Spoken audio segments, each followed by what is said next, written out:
இப்ப என்ன தேவை என்று சொன்னால் மத நல்லிணக்கம்.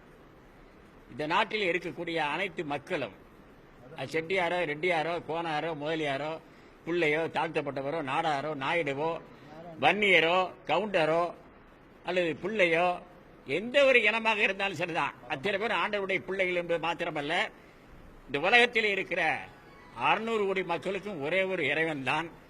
அதனால்தான் எல்லா சமயங்களும் ஒரே கருத்தை சொல்லி இருக்கின்றன. இஸ்லாம் மார்க்கத்தை சார்ந்த இஸ்லாம் மார்க்கத்தினுடைய நெறிமுறைகளை கடைபிடிக்கக்கூடிய மக்கள் அவருடைய இறுதி தூதர் இறை தூதர் நபிகள் நாயகம் ஸல்லல்லாஹு அலைஹி வஸல்லம் மிக தெளிவாக சொல்லியிருக்கிறார், இந்த உலகத்தில் இருக்கிற ஒரே ஒரு இறைவன், அந்த இறைவனுடைய பெருங்கருணையால் தான் அவருடைய உத்தரவால் தான் வாழ்ந்து கொண்டிருக்கிற என்பதை தெளிவாக சொல்லியிருக்கிறார்.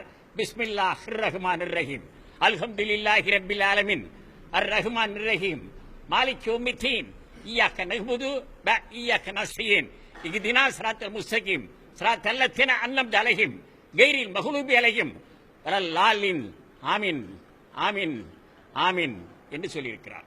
அப்படியானால் என்ன பொருள் தெரியுமா? இய்யாக நஅ்புது வ இய்யாக நஸ்தஈன் என்ன அர்த்தம்? எல்லாம் வல்ல இறைவா, உன்னையே வணங்குகிறேன், உன்னுடைய உதவியே கோருகிறேன், உன்னுடைய அருளையே நாடுகிறேன் பொருள். அது மாத்திரம் அல்ல, அவர் தன்னை கடவுள்னு சொல்லல, தான் இறை தூதர்னு சொன்னார். அஷ்ஹது அன்ன முஹம்மதன் அப்துஹு வ ரசூலுஹு லா இலாஹ இல்லல்லாஹு முஹம்மது ரசூலுல்லாஹ்னாரு.